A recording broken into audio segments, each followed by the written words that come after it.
بالله من الشيطان الرجيم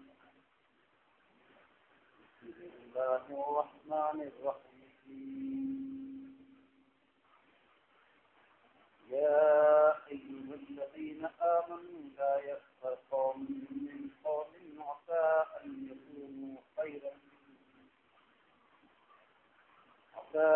يكونوا خيرا منهم ولا نساء من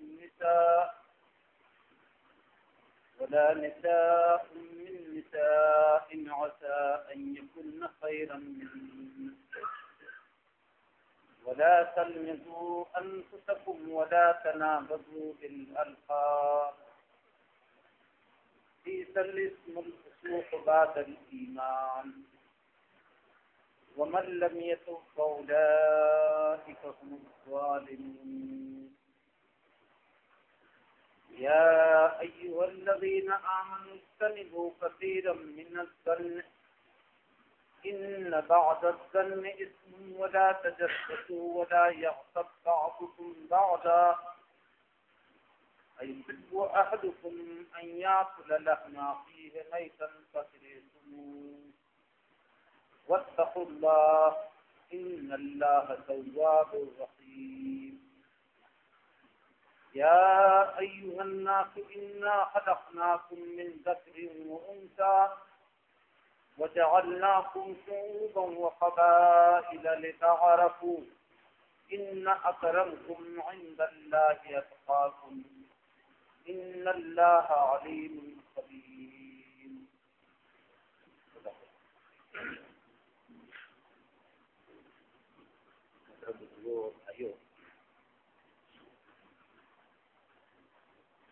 جیسا کہ آپ کو معلوم ہے کہ اس وقت ہم تھوڑا سورہ گجرات کو سمجھنے کی کوشش اس لیے جو آیات سے آیت 10 تک پہلا رکوع ہوا تھا اس میں بالکل ابتدا میں اللہ تعالیٰ نے فرمایا کہ دیکھو اللہ اور اس کے رسول کے آگے پیش قدمی نہ کیا. اللہ سے ڈرو, اللہ سننے والا بھی ہے اور اللہ جاننے والا. پھر دین اسلام کا ایک بہت اہم اصول بیان کیا گیا, وہ نبی کا احترام. کوئی بھی شخص مومن نہیں ہو سکتا, نہ کوئی شخص اسلام سے چل سکتا ہے اگر اس کے دل میں نبی صلی اللہ علیہ وسلم کا کوئی احترام نہیں ہے جس کا قرآن مطالبہ کرتا ہے.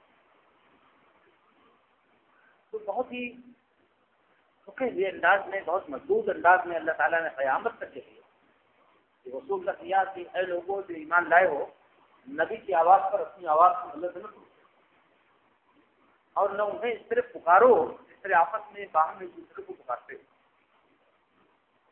ایسا نہ ہو کہ تمہارے سارے اعمال برباد ہو جائیں اور تمہیں اس کی خبر بھی. اس کے بعد اللہ نے فرمایا کہ جو لوگ نبی کا ادب ملحوظ رکھتے ہیں اور ان کی مجلس میں ادب کا رویہ اختیار کرتے ہیں, یہی لوگ ہیں جن کے دلوں کو اللہ نے تقویٰ کے لیے جانچ لیا. اور ان لوگوں کو جو نبی اکرم صلی اللہ علیہ وسلم کا احترام یا آپ صلی اللہ علیہ وسلم کا جو جہاد ملحوظ رکھنا چاہیے تھا, اپنی ضروریات کے پیش نظر اپنی ضروریات پر عجلت سے کام لیتے ہوئے اس کو ملحوظ نہیں رکھتے تھے. اللہ تعالیٰ نے فرمایا کہ یہ لوگ عقل نہیں رکھتے, سمجھ نہیں رکھتے. سکھایا گیا باقاعدہ کہ دیکھو نبی صلی اللہ علیہ وسلم اگر تم آتے ہو پکارتے ہو ان کے حجروں کے باہر سے, اگر آواز نہ ملے اور وہ نہ فوراً تمہیں میسر آئے تو تم خاموش رہو, انتظار کرو. فرمایا کہ حتیٰ تخرج الیہم, یہاں تک کہ نبی صلی اللہ علیہ وسلم خود نکلے ان کی طرف. یہ اصول بیان کرنے کے بعد اللہ تعالیٰ نے ایک اور بہت اہم بات اس میں رکھی. صحابہ کو اس کے زبردست بہت وزنی انداز میں تعلیم دی گئی کہ دیکھو جب نبی صلی اللہ علیہ وسلم کی مجلس ہو تو وہاں اپنی بات سے اصرار نہ کرو. تم اپنے علم کے اعتبار سے اصرار کرتے ہو اور ان کو وہاں سے علم ملتا ہے جو کائنات کا خالق ہے. وہ جو باتیں جانتے ہیں تم نہیں جان سکتے ہو, تو اصرار کر کے ضد ہو کر کے اپنی بات ان سے منوانے کی کوشش نہ کرو. اگر وہ بسا اوقات تمہاری بات مان لیں تو تم کوئی ایسا قدم اٹھا بیٹھو گے لوگے جس سے بعد میں پچھتانے سے بھی کچھ نہیں ہوگا. اس کی ایک مثال جس کو میں نے تفصیل کے ساتھ اس میں رکھا تھا کہ ایک قبیلے کی طرف سے ایسا ہوا تھا کہ ایک صحابی کو اللہ کے نبی نے بھیجا اس قبیلے کی طرف. پہلے زمانے میں کبھی اس قبیلے اور ان لوگوں کے درمیان مخالفت تھی. وہ جب گئے اس قبیلے کی طرف زکوٰۃ وصول کرنے, کسی نے ان کو بتایا کہ اس قبیلے کے لوگ تو تیار ہو کر کے آ گئے ہیں اور تلوار وغیرہ لے کر کے آئے ہیں, اور بعض مفسرین نے لکھا ہے کہ انہوں نے خود ہی دیکھا اس کو, انہوں نے گمان کر لیا کہ یہ لوگ میرے قتل کے کرتے ہیں. چنانچہ یہ بجائے اس کے کہ یہ کہتے کہ اللہ کے نبی صلی اللہ علیہ وسلم سے کہ میں وہاں گیا اور وہاں کیا واقعہ پیش آیا یا ان لوگوں نے زکوٰۃ دینے سے منع کر دیا, ان لوگوں کا وہ رویہ جو تلوار باندھ کر کے وہ آئے تھے دراصل نبی کے نمائندے کا استقبال کرنا, اور انہوں نے اپنے پرانے اس کی بنیاد پر یہ سمجھا کہ یہ لوگ گویا میرے در پہ آزار ہیں, مجھے نقصان پہنچانا چاہتے ہیں. تو جا کے اللہ کے نبی صلی اللہ علیہ وسلم سے کہہ دیا کہ اللہ کے رسول وہ لوگ تو بغاوت پہ آمادہ ہو گئے, زکوٰۃ لینا دینا تو دور کی بات, وہ لوگ میری جانے کی در پہ ہو گئے. اور پھر صحابہ میں بات آئی کہ ان پر کام کیا جائے, ان پہ کچھ ایکشن لیا جائے. اللہ کے نبی صلی اللہ علیہ وسلم نے تعامل فرمایا اور پھر وہ اسی وقت کے بعد اس قبیلے کے لوگ آ گئے اور ان کو معلوم ہوا کہ ہمارے بارے میں ایسی بات پہنچ گئی ہے. تو ان لوگوں نے کہا اللہ کے رسول ایمان پہ قائم ہے, اطاعت کی روش پہ قائم ہے, ہم تو آپ نے کس کو بھیجا زکوٰۃ کے لیے, منع کرنا تو دور کی بات, ہم نے ان کی شکل بھی نہیں دیکھی. تو وہ جو اقرار تھا اللہ تعالیٰ نے اس کو منع فرمایا کہ دیکھو نبی جب کسی بات پر کوئی فیصلہ بھی نہ لے رہے ہوں تو اقرار نہ کرو کہ وہ تمہارے اپنے فکر کے حساب سے فیصلہ لیں, کیونکہ نبی تمہارے درمیان موجود ہیں اور اللہ رب العالمین کی رہنمائی اور اللہ رب العالمین کی ہدایت ان کے اوپر اتر رہی ہے. وہ تم سے زیادہ بہتر علم رکھتے ہیں معاملات کا اور نشے و فراق.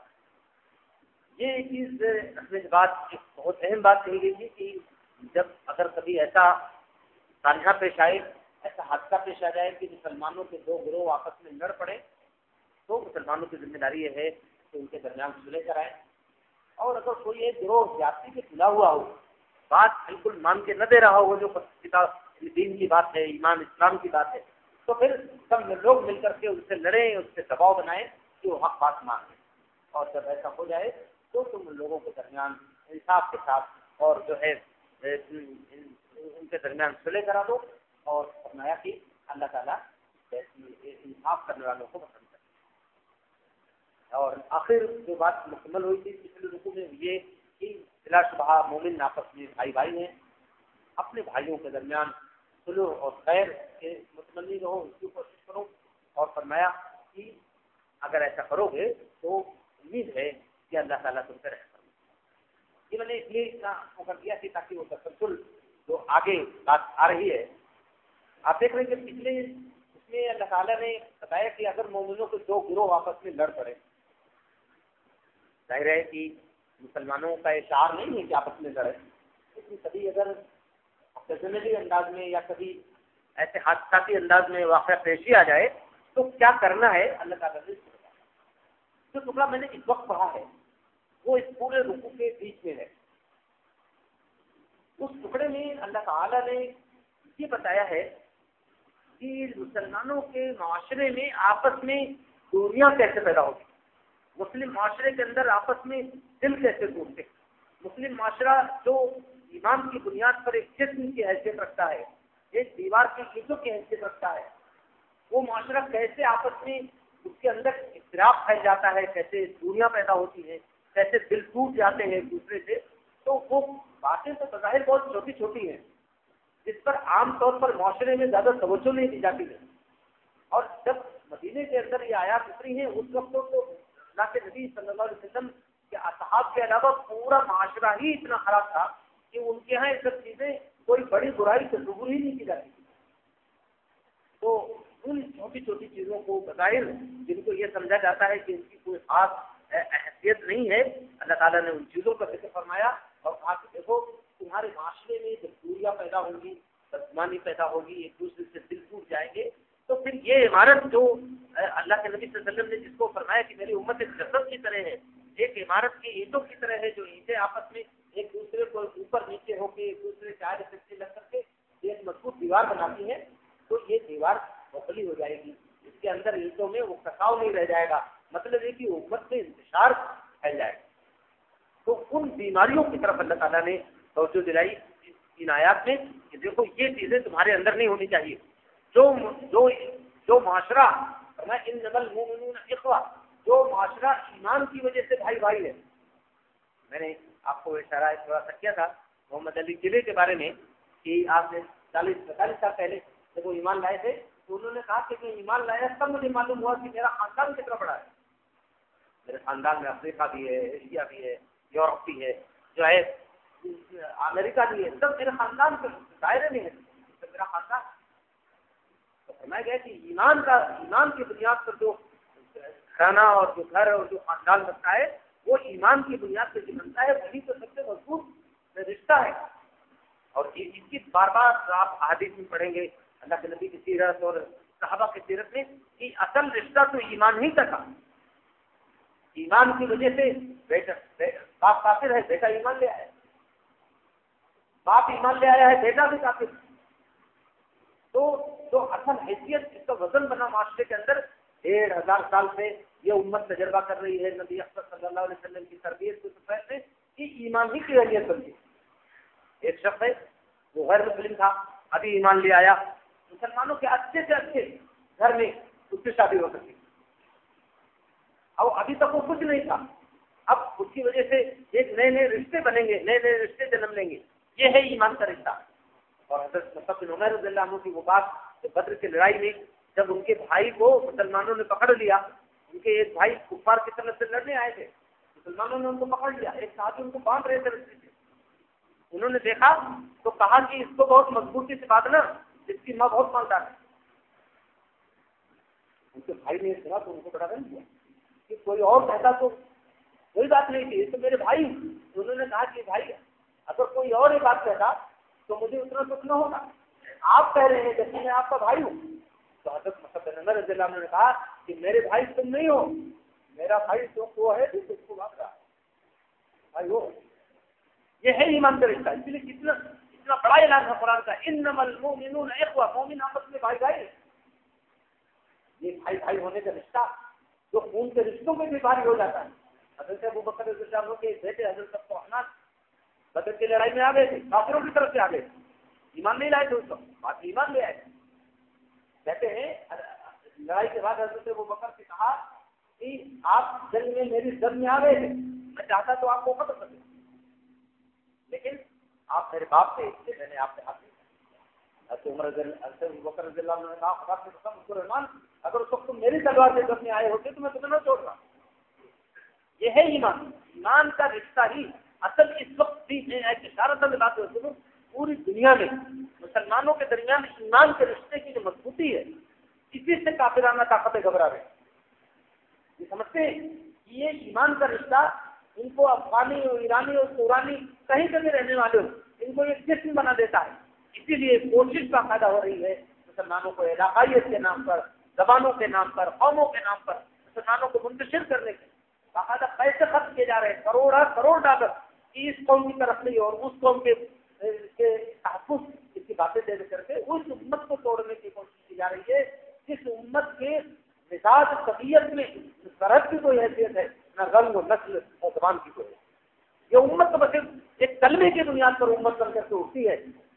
آپ سمجھ سکتے ہیں حج کے زمانے میں اس امت کا کیا خاصیت، حج کے زمانے میں اس امت کا اس کا جو یونیورسلزم ہے، جو ایک آفاقی امت ہے، یہ بالکل کلیئر ہو جاتا ہے۔ کوئی کالا ہے تو کوئی گورا ہے، کوئی لمبا ہے، کوئی ناٹا ہے، کوئی ناک دکھتی ہے، کسی کی ناک کھڑی ہے، اس سے کوئی فرق نہیں پڑ رہا ہے، سب اس بار مومن آپس میں بھائی بھائی۔ یہ بار بار قرآن مجید کے اندر یہ بات کو بہت زور دے کے مسلمانوں کو یاد دلایا جاتا ہے کہ دیکھو تمہارے اصل سرمایہ جو ہے، تمہارے پاس اصل ایسٹ جو ہے وہ ایمان کا ایسٹ۔ اگر یہ ایمان کا ایسٹ ختم ہو جائے، کمزور پڑ جائے تو تمہاری آبادی بہت بڑی کیوں نہ ہو جائے، تم ریت کے پودے کی طرح سے ہو جاؤ گے، کوئی بھی ہلکا سا جھٹکا تمہیں گرا دے گا۔ اصل جو چیز رکھی گئی تھی یہ جو قرآن مجید میں اس امت کے بارے میں اور بھی باتیں رکھی گئی ہیں۔ آپ دیکھیں کہ اس امت کو باقاعدہ اشارہ کیا گیا ان هذه امتكم امه واحده، جو امت بس ایک ہی امت ہے آپ کی، اس امت کو نہیں بانٹا جا سکتا ہے۔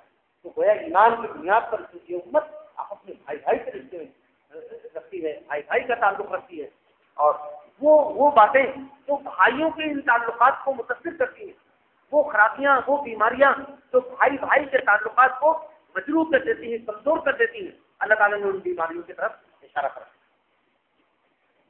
بتایا۔ پہلی بات تو کہی، اے لوگوں جو ایمان لائے ہو، لا یسخر قوم من قوم، مردوں کا مذاق نہ اڑائے۔ بات کو نے اس کا تجزیہ بھی کیا کہ ایک گروہ دوسرے گروہ کا مذاق نہ اڑائے، ولا نساء من نساء، اور نہ عورتیں دوسری عورت کا مذاق اڑائے۔ مذاق اڑانا، تفکر، ایسا مذاق اڑانے کو کہتے ہیں کہ جس میں سامنے والے کو ذلیل اور حقیر اور نیچا کچھ ظاہر کیا جائے، اس کی ذلت اور تقدیر مقصود، اس انداز سے کسی کا مذاق اڑانا بالکل اس کی گنجائش نہیں ہے اسلام، کسی بھی بنیاد پر۔ زبان میں اگر کسی کو سوچلاہٹ اور لڑکھڑاہٹ ہے تو اس بنیاد پر کسی کا مذاق نہیں اڑایا جا سکتا ہے۔ اگر کسی کے قد چھوٹا ہے، لمبا ہے، کوئی کالے رنگ کا ہے، کوئی گورے رنگ کا ہے، ٹھیک، اس بنیاد پر کسی کا مذاق نہیں اڑایا جا سکتا۔ اس بنیاد پر بھی کسی کا مذاق نہیں اڑایا جا سکتا کہ وہ فلاں لنگڑے اور لولے کا بیٹا ہے یا بیٹی ہے۔ تو گویا ظاہری جو ساخت ہے انسان کی، جو فزیکل، اس کے اعتبار سے، زبان کے اعتبار سے، نسل و خاندان کے اعتبار سے، کسی بھی اعتبار سے نہ مرد مردوں کا مذاق اڑائے اور نہ عورتیں عورتوں کا مذاق اڑائے۔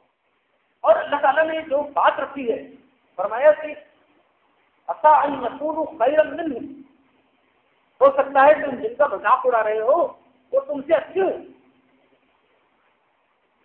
تمہاری ظاہر میں تمہاری ناک اس سے اچھی ہو سکتی ہے، تمہارے ہاتھ اور پاؤں کی ساخت اس سے اچھی ہو سکتی ہے، ہو سکتا ہے اپنے علم کے معاملے میں تم سے بڑا ہو، اپنے فہم کے معاملے میں تم سے کئی درجات بلند ہو، اور اپنے تقوی کے معاملے میں اللہ کے نزدیک تم سے زیادہ اقرب ہو۔ آخر کس بنیاد پر تم مذاق اڑا رہے ہو؟ اور مذاق اڑانے کی جو بات جڑ کاٹ دیتی ہے وہ یہ ہے کہ تم ایمان والے ہو۔ اب آپ ایمان والے مل کر کے ایک گھرانہ بناتے ہیں، اور ایسا گھرانہ جو خون کے رشتوں پہ بھی بھاری ہوتا ہے، ایسے گھرانے کے لوگ ایک دوسرے کا مذاق اڑائیں، ایک دوسرے کو ذلیل و رسوا کرنے کی کوشش کریں، یہ کتنے شرم کی بات ہے۔ تو اللہ تعالیٰ نے آپ کسی کی پوری باتیں اوپر آیا کہ آپس میں ایمان والے لڑ جائیں تو صلح کراؤ، اور پھر لڑ جانے اور قتل و خون اور ان سب کے ذکر کے بعد وہاں بار بار بات کی جا رہی ہے تعاقل ہو بین اخویکم، اپنے بھائیوں کے درمیان صلح کراؤ۔ یہاں وہ بات بتائی جا رہی ہے کہ جو معاشرے کے اندر اول بات ہے بالکل دنیا پیدا کرنے اور جو ہے شگاف پیدا کرنے اور ایک دوسرے کا دل توڑنے، کوئی آپ کا سگا بھائی ہی کیوں نہ ہو، مثال کے طور پر اگر آپ کو یہ لگے کہ یہ دوسروں کے مقابلے میں دوسروں کے درمیان اپنے آپ کو اونچا کرنے کے لیے اور مجھے ذلیل کرنے کی کوشش کرتا ہے، تو ایک ہی ماں کے پیٹ سے پیدا ہونے کے باوجود آپ اس کے لیے آپ کے ذہن میں صاف بات نہیں دے سکتی ہے، صاف پوزیشن نہیں دے سکتی۔ وہ یہ سمجھے گا کہ جس ماں باپ کے آپ بیٹے ہیں اسی کو وہ بیٹا ہے، اور پیچھے چلے جائیے تو ساری دنیا کے انسان ایک ہی ماں باپ کے بیٹے ہیں، اولاد ہے۔ تو فرمایا کہ مردوں کا مذاق عسیٰ ان یکونوا خیرا منہم، ہو سکتا ہے کہ ان سے بہتر ہو، اور عورتوں کا بطور خاص ذکر فرمایا۔ ایسے بھی کہہ دیا گیا ہوتا ہے ایک کوئی گروہ دوسرے گروہ کا مذاق نہ اڑائے، لیکن معاشرے کے اندر ایک مزاج ہوتا ہے، مصروفیات کا ایک انداز ہوتا ہے۔ اللہ تعالیٰ نے لیکن مردوں کا مزاج اور عورتوں کا مزاج بالکل الگ الگ بنایا ہے۔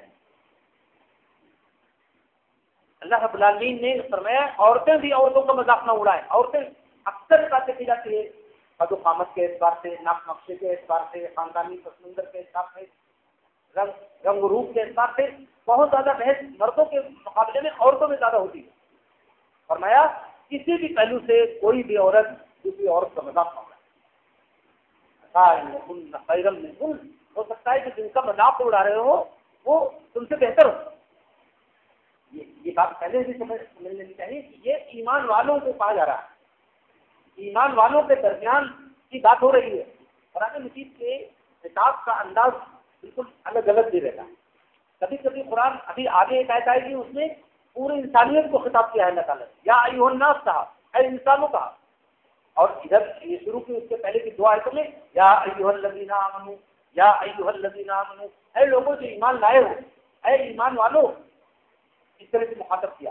یعنی مطلب یہ ہے کہ وہ لوگ جو ایمان کا اعلان کر کے کلمہ پڑھ کر کے محمد صلی اللہ علیہ وسلم کے اسوے اور نمونے کو اپنے لیے حرف آخر سمجھ کر کے جو لوگ اپنے ایمان والا ہونے کا دعویٰ کرتے ہیں، فرمایا تم میں کسی کو بھی یہ بات بھیج نہیں دیتی ہے کہ تم میں سے کوئی کسی کا مذاق اڑائے. اللہ کے نبی حضرت محمد صلی اللہ علیہ وسلم ایک گھر میں آپ نے کیسی کسی ہوئی کسی سخت تربیت فرمائی ہے. یہ آپ جو ہماری مقدس مائیں ہیں، اللہ تعالیٰ نے فرمایا ہماری مقدس ماؤں کو خطاب کر کے کہ تم سب سے بہترین گھر کے لوگ ہو، اور سب سے بہترین گھر ظاہر ہے محمد رسول اللہ صلی اللہ علیہ وسلم کا گھر ہے. اور میں تمہیں عام عورتوں کے لیے طرح نہیں رہنا ہے، تم سب سے مقدس گھر کے خواتین. اللہ کے نبی صلی اللہ علیہ وسلم اپنے حجرے میں تھے، حضرت عائشہ رضی اللہ تعالیٰ عنہ کے ساتھ تھے. آپ کی دوسری بیوی حضرت صفیہ رضی اللہ تعالیٰ عنہ ہے. یہ بہت ان کے خاندان کے تھے، یہودیوں کے بہت بڑے سردار کی بیٹی تھی، لیکن ایمان لائے. اللہ کے نبی صلی اللہ علیہ وسلم کے حرم میں آئے، پورے مومنوں کی ماں. حضرت عائشہ رضی اللہ تعالیٰ عنہ نے حضرت صفیہ کو دیکھا تو ذرا سا ہنس دی. اس میں آتا ہے کہ کچھ کہا نہیں، بس صرف ہنسی. حضرت صفیہ رضی اللہ تعالیٰ عنہ وہ سمجھ نہیں پائی کہ کیوں ہنسی. اور ان کے بارے میں آتا ہے ہماری محبت ماں حضرت صفیہ کے بارے میں جو بہت خوش مزاج تھی. جب بہت تھوڑی دیر اوپر سے چلی گئی تو اللہ کے نبی صلی اللہ علیہ وسلم نے حضرت عائشہ رضی اللہ تعالیٰ نے پوچھا کہ تم تو ہوتی تھی. ظاہر ہے غلط بات تو نہیں بولی جا سکتی. عائشہ رضی اللہ تعالیٰ نے اپنے ہاتھ کا اشارہ کیا. حضرت صفیہ کا سب چھوٹا تھا تو ایسے کر کے اشارہ کیا کہ اللہ کے نبی صفیہ سے بچتی تھی ہیں. یہ کہتا ہے کہ اللہ کے نبی صلی اللہ علیہ وسلم ہم اور ہمارے ماں باپ آپ کا چہرہ ایک دم بالکل خوش ہو گیا. بہت غصے میں آپ بولے. آپ نے فرمایا عائشہ دیکھیے کہ بات کہاں تک کیسا اسلام اپنے ماننے والوں کے ذہن کو کہاں پہنچانا چاہتا ہے. اللہ کے نبی نے فرمایا عائشہ اللہ کو تو یہی صفیہ اتنی والی ہی پسند ہے. اللہ کو یہی صفیہ پسند ہے. اللہ نے یہی صفیہ کو بنایا ہے. یہی قد اللہ کے لیے، اللہ کے نزدیک صفیہ کے لیے بہتر ہے. یہی قد قامت ہے. تو کیا تم اللہ کے آپ سے اور اللہ کی بناوٹ سے تم پھنس رہی ہو؟ حضرت عائشہ رضی اللہ تعالیٰ عنہ کے بارے میں آتا ہے کہ جب تک وہ جا کر کے حضرت صفیہ کو مل کر کے اور ان سے معافی نہیں چاہتی تب تک ان کو چین نہیں ہے. یہ ہے اسلام اپنے معاشرے کو کیسا بنانا چاہتا. کوئی بھی کسی کا مذاق نہیں ہو رہا ہے، کسی کے چال ڈھال کر، کسی کے بولنے کے انداز پر. زبانوں میں بھی فرق ہوتا ہے. اب اگر ہم مزہ لینے کے لیے، اصلاح کے خاطر نہیں، مزہ لینے کے لیے کسی بہاری کے زبان پر تبصرے کرنے لگے، وہ ایسے بولتے ہیں، وہ ایسے بولتے ہیں. آپ اصلاح کی کوشش کریں لیکن اس کی بنیاد پر آپ کسی کا مذاق نہیں ہے. پورے ملک کے اندر یہی ٹینشن بنا ہوا ہے اور اس میں مسلمان کچھ الگ نہیں ہے کہ جہاں بھی کم ریٹ کے مزدوروں کی بات ہوتی ہے تو ہمارے نارتھ انڈیا میں لوگوں کے ذہن میں بہار کے مزدور آ جاتے ہیں. کسی کو اس بنیاد پر حقیق نہیں سمجھا جا سکتا کہ وہ مزدوری کرے. تو ہو سکتا ہے کہ وہ مزدور اپنے چین اور اللہ سے ڈر اور تعلق کے معاملے میں ان تمام بڑے بڑے جو ہے سرداروں سے زیادہ افضل ہو جن کے ہاں وہ مزدوری کرے. تو مذاق نہیں اڑایا جائے. اور آپ دیکھیں کہ اگر یہ مسلم معاشرہ جس کو اللہ تعالیٰ نے جن دن قرار دیا نبی صلی اللہ علیہ وسلم نے، جس کو اللہ تعالیٰ نے ایک ڈرامہ قرار دیا ہوا، اس گھر میں کہاں اس بات کی گنجائش نکل آئی کہ ایک دوسرے کا مذاق اڑائے، ایک دوسرے کو حقیر سمجھے؟ اس بات کی کہاں گنجائش ہے؟ چاہے وہ سب علماء ہوں یا عقلی اور جدید تعلیم کے لوگ ہوں. اگر ہم مسلمان ہیں تو ہمارے لیے بالکل قطعی بات ہے کہ ہم کسی مسلمان کا مذاق ہوگا. تو اللہ رب العالمین نے مردوں اور عورتوں کو الگ الگ کر کے ذکر کر دیا. حالانکہ اگر کہا جاتا کہ اے ایمان والوں تم میں سے کوئی کسی کا مذاق نہ اڑائے بات ختم ہو جاتی اور مکمل رہتی بات. لیکن اللہ تعالیٰ جانتے ہیں مردوں کا مزاج الگ ہے, عورتوں کا مزاج الگ ہے. مرد کچھ خاص دوسری باتوں پر ایک دوسرے کا مذاق اڑاتے ہیں, عورتوں کا رجحان کچھ اور انداز کا ہوتا ہے, وہ ان چیزوں پر عورتوں کا مذاق اڑا سکتی ہے. فرمایا کوئی بھی مرد ایمان والے کوئی کسی کا مذاق نہ. اللہ نے فرمایا کہ ولا تلمزوا انفسکم, بہت عجیب انداز سے بات اللہ تعالیٰ کے کلام کا. فرمایا اور اپنے آپ کو تان نہ کرو. اپنے آپ کو تان نہ کرو کیا مطلب؟ بات ترجمہ نگاروں نے لکھا کہ اور تم ایک دوسرے سے تان مت کرو. تان کو سمجھ رہے نا, آنے دینا, تان کرنا. فرمایا کہ اپنے آپ کو تان نہ کرو. یہ جو اسلوب اختیار کیا تو اس کا مطلب یہ ہے کہ اگر تم کسی پہ تان کرتے ہو, کسی کے تان کے لیے زبان کھولتے ہو, تو گویا دوسرے کو جس پر تم نے بات کہی ہے اس کو اپنے اوپر تان کرنے کے لیے تم خود دعوت دے رہے ہو. اگر کسی کے بارے میں آپ تان و تشریح کا رویہ اختیار کر رہے ہیں, ہم اختیار کر رہے ہیں, تو اس کا مطلب دوسروں کو اپنے اوپر تان کرنے کے لیے ہم خود لوگوں کو دعوت دے رہے ہیں, اپنے لیے خود دروازہ کھول رہے ہیں. یہ بلاغت کی بات کی جا رہی ہے. اور اپنے آپ کو تان مت کرو مطلب کیا ہے؟ آدمی اپنے آپ کو تان نہیں کرتا, جب دوسروں کو کرتا ہے کسی بھی معاملے میں, خاندان کے پس منظر کے اعتبار سے, ماں کے پس منظر سے, باپ کے پس منظر سے, برادری کے پس منظر, کسی بھی طرح سے اگر کوئی کسی سے کام کرے گا تو گویا وہ بھلے ہی کسی مرتبے کا کیوں نہ ہو, اس کو خود اپنے آپ پر دوسروں کو کام کے لیے گویا مدعو کرنا. بولا اصل مردو آپ اپنے دوسرے سے کام نہ کرو. بولا تنابزوا بالالقاب, لوگوں کو برے ناموں سے, لوگوں پہ غلط انداز کے القاب تک مرتے رہو. برے ناموں سے مت یاد کرو لوگوں کو.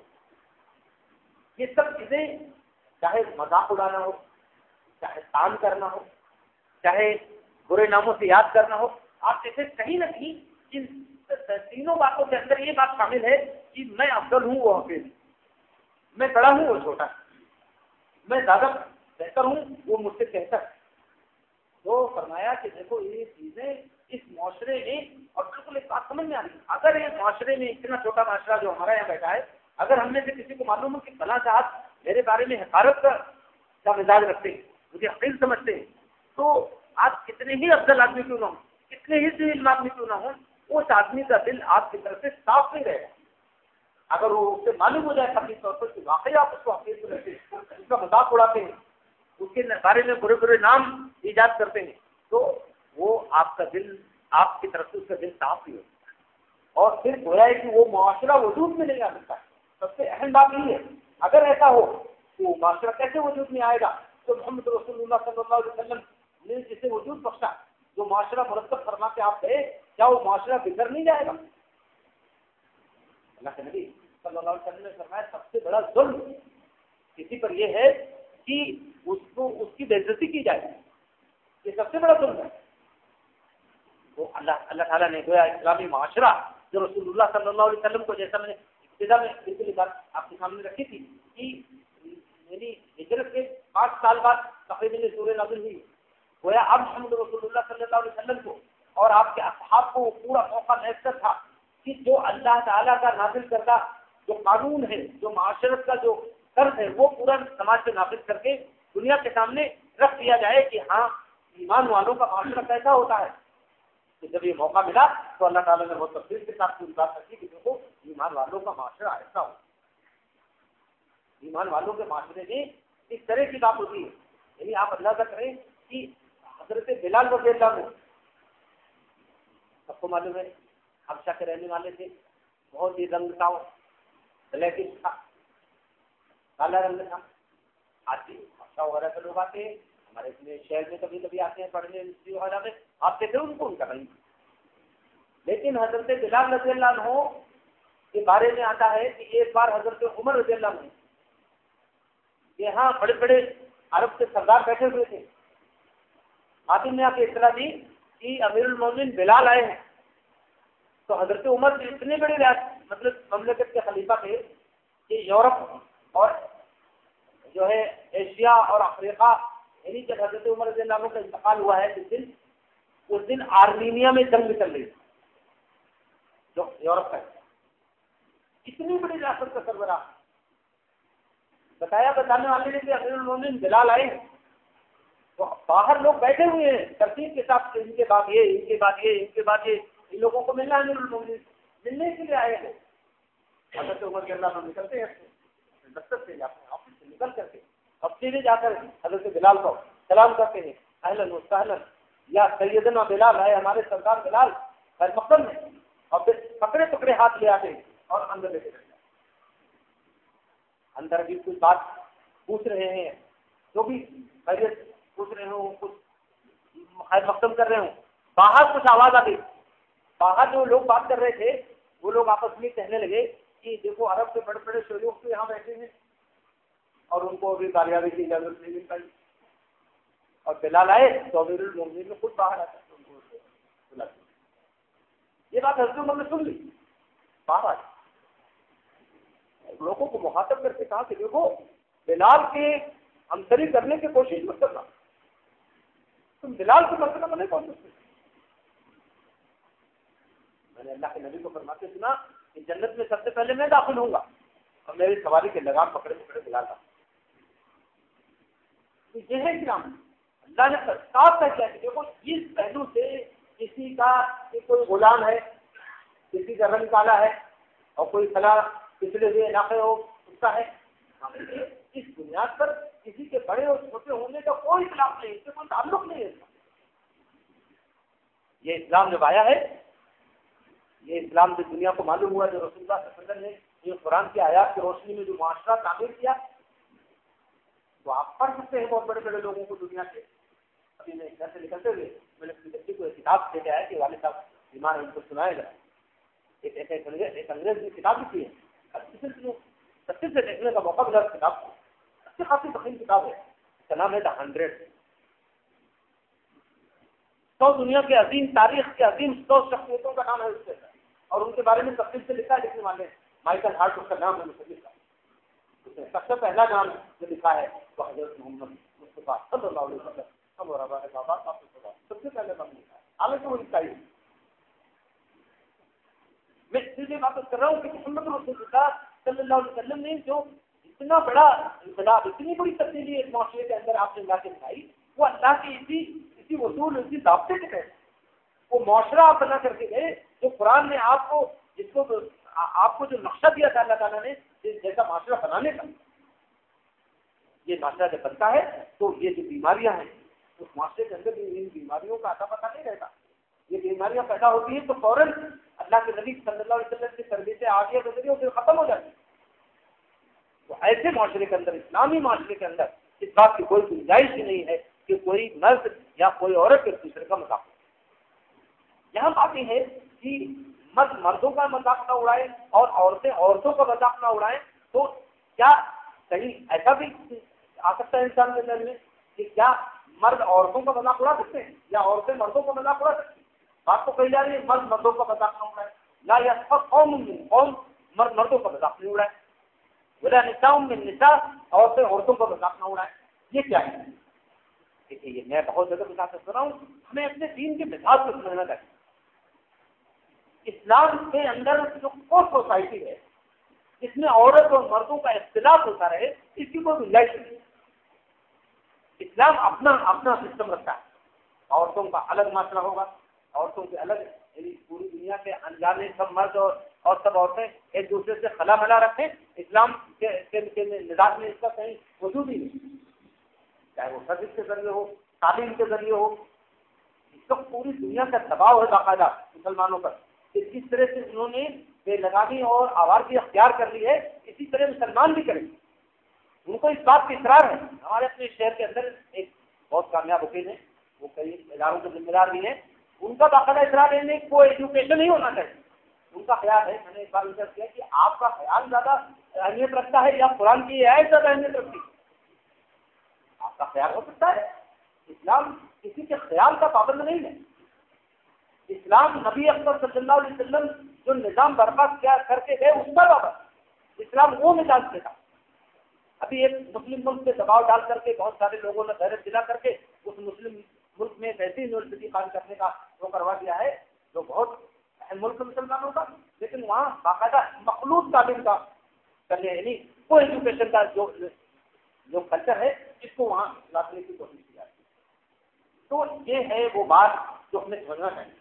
آخر لوگوں کو ہم سے کیا بہت زیادہ ہمدردی ہے، قرآن مجید اگر آپ پڑھیں ایک جگہ اللہ کے پیغمبر کر حضرت لوط علیہ السلام، لوط علیہ السلام نے جب اس زمانے میں جو غلط پیش اختیار کیا لوگوں نے مردوں سے مردوں کے تعلقات کے بارے میں، تو انہوں نے حضرت لوط علیہ السلام نے اس کو ان کو بہت ہی لانکان گیا، بہت ہی منع کیا اور ہر طرح سے سمجھایا، ہر طرح سے روکا۔ تو وہ لوگ حضرت لوط علیہ السلام پر کہے تھے اور اس کے آپ کے ساتھیوں کو کہتے ہیں کہ ان لوگوں کو اس آبادی سے چندہ کرو، یہ لوگ بڑے کاغذ بنتے ہیں، یہ طنز آپ کہیں بھی سن سکتے ہیں۔ یہ تو اللہ کے باقی لوگ تھے نا جو اللہ کے پیغمبر پر اور پیغمبر کے ساتھیوں پر جو کام کر رہے تھے، کاؤنٹ کر رہے تھے کہ یہ لوگ بڑے کاغذ بنتے ہیں، ہم ہمارے درمیان رہتے ہیں اور اتنی بڑی کاغذی کا مظاہرہ کرتے ہیں، ان کو نکال کے باہر کرو ان کا بس۔ یہ کافروں کا تذکرہ ہے۔ اگر کہیں مسلمان اپنے درمیان کے نیک و متقی اور اچھے لوگوں کے بارے میں مسلمان ایسے تذکرے کرنے لگے تو آپ سوچ سکتے ہیں کہ معاشرہ کتنی اخلاقی خبروں سے محروم ہو گیا۔ یہ جو تذکرہ ہے جو قرآن نے نقل کیا قیامت تک رہے گا، یہ تذکرہ کن لوگوں کا ہے؟ اللہ کے باقیوں کا، جو مرد عورتوں سے تلذذ حاصل کرنے یا ان سے نکاح کرنے کے بجائے مردوں سے تعلقات قائم کرنے کے جو بغاوت کر رہے تھے، یہ ان باقیوں کا تذکرہ ہے اللہ کے پیغمبر اور پیغمبر کے ساتھ۔ اب اگر ہم مسلمان معاشرے کے اندر کوئی آدمی نیک ہے، اچھا ہے، اے آئی نہیں پسند کرتا، آواز کے خلاف بولتا ہے، لوگوں کو تنبیہ کرتا ہے، تو اگر مسلمان بولنے لگے کہ بڑے کاغذات سنتے ہیں تو سمجھ لیجیے کہ بس اللہ رب العالمین کا اپنا وعدہ ہے، ورنہ اللہ رب العالمین کی طرف سے سزا سکتے لیے اس سے جو پروویژن یہ کوئی بات ہی نہیں ہے کہ ایسا تذکرہ وہ قوم یا وہ لوگ کریں جو ایمان کا دعویٰ کریں۔ تو یہ بات جو میرے آپ کے سامنے آتی ہے کہ اللہ تعالیٰ نے جو مردوں اور مردوں کا اور عورتوں کا ادب ذکر کیا، کیونکہ اسلام جو دین الہی ہے، یہ اللہ تعالیٰ کا دین ہے، اس میں عورتوں اور مردوں کے اختلاف کی کوئی گنجائش نہیں۔ کوئی بھی مخلوق مجلس سوائے کعبے کی حاضری سے اور کہیں بھی کچھ حد کی عبادت سے اور حاضری کے علاوہ کوئی بھی مخلوق مجلس کی اجازت نہیں، اور وہ جو اجازت بھی ہے وہ اس کے پیچھے پورا پس منظر ہے کہ اللہ رب العالمین کے خاص گھر کا حیبت اور اس کے جلال اور اس کے بزرگانہ حیثیت کے بارے میں مسلمان وہاں پہنچ کرتے ہیں اپنے آپ کو بالکل اللہ رب العالمین کی حیبت کی رعائی اللہ کے سامنے تو ہو جاتا ہے، وہاں کوئی بھی وسوسہ اس کے دل میں نہیں آتا۔ اللہ رب العالمین نے یہ بات رکھی کہ دیکھو نہ مرد مردوں کا مذاق اڑائے، نہ عورتیں عورتوں کا مذاق اڑائیں، اور نہ تم جو ہے کسی کو کام کرو، کام کرنا ٹونٹ کرنا کسی بھی بنیاد پر، اور نہ برے ناموں کی یاد، ایک دوسرے کو برے لقب نہیں دیتے۔ آپ نے کبھی دیکھا ہوگا کہ ہمارے یہاں عجیب عجیب باتیں، برے نام دینے میں بعض لوگوں کو بڑی مہارت ہوتی ہے، محلوں میں آبادیوں میں کچھ ایسے وہ لوگ ہوتے ہیں جو لوگوں کو نام دیا کرتے، یہ بہت ہی خراب بات ہے۔ اللہ نے فرمایا وَلَا تَنَابَزُوا بِالْأَلْقَابِ، لوگوں کو برے نام مت دیا۔ کسی کو کوئی کسی کی چال میں تھوڑا بھٹک ہے تو بجائے اس کے کہ ہم اس کو دیکھ کر اپنے اوپر اللہ تعالیٰ کا شکر ادا کریں کہ پروردگار آپ کا کتنا بڑا کرم ہے کہ آپ نے مجھے پاؤں تعلیم دی ہے، بھائی کا پاؤں کمزور ہے نہیں چلتا، ایک طرف اس کے لیے خیر کی دعا کرنا اور اپنے اوپر اللہ تعالیٰ کے شکر کو لازم پکڑنا، یہ ہے وہ چیز۔ اس کے بجائے ہم کسی کا مذاق اڑائیں، کسی کی نقل اتاریں، کسی کو حقیر سمجھیں، یہ بہت ہی نازل بات ہے۔ اللہ کے نبی صلی اللہ علیہ وسلم نے سختی کے ساتھ، آپ احادیث پڑھیں گے اتنی احادیث آپ کو مل جائے گی اس بات سے کہ ایک دوسرے کو حقیر جاننا اور ایمان اور ایک دوسرے کو حقیر جاننا، اس لیے دونوں باتیں ایک ساتھ نہیں جمع ہوتی۔ یہ جو اللہ تعالیٰ نے فرمایا کہ ولا تنابزوا بالالقاب، لوگوں کو برے نام مت دیا کرو. آگے ایک خاص بات کے ذریعے تیسر اسم الفسوق کے بعد ایمان، فسق کے نام، فسوق کے نام، ایمان کے بعد برے نام، فسق کے نام، یہ نافرمانی کے نام، یہ سب جو ہے بہت بری بات ہے. کسی کا اس طرح نام کوئی دینا، مثال کے طور پر کہ ہم بہت آسانی سے بولتے تھے، کسی کو جھوٹا بول دیا، منافق بول دیا، فاسق بول دیا. آپ کو کام جانا چاہیے یہ سب بولتے ہوئے، اس لیے کسی کو منافق کہہ دینا اتنا آسان نہیں ہے. محمد رسول اللہ صلی اللہ علیہ وسلم پر ایسے لوگوں کے بارے میں باقاعدہ اللہ کے نبی کو بتا دیا گیا تھا. اس کی بنیاد پر صحابہ کو اس بات کے لیے نہیں آپ نے پکارا کہ ان لوگوں کو ذلیل کرتے رہو معاشرے کے اندر، ایسا کچھ نہیں ہوا. یہاں تک کہ آپ کی طرف سے جو جس طرف کا مظاہرہ ہوا، ایک جو سب سے بڑا منافقوں کا سردار تھا، ان کے بیٹے بہت مومن خالص تھے، اس کے انتقال پر ان کے بیٹے آئے اور انہوں نے کہا کہ آپ اللہ آپ کی نماز جنازہ کرو، بلکہ آپ کے لباس پہنے ہوئے تھے، سارے لباس مبارک دے دیجیے، اسی میں ان کو کفن دے دیں. آپ نے کہا کہ یہ بات کر رہا ہوں کہ ذات افسر سے رشتہ جوڑ کر کے ہم مومن ہیں، مسلمان ہیں، امت کے لوگ ہیں، آپ صلی اللہ علیہ وسلم کا کیا کرا.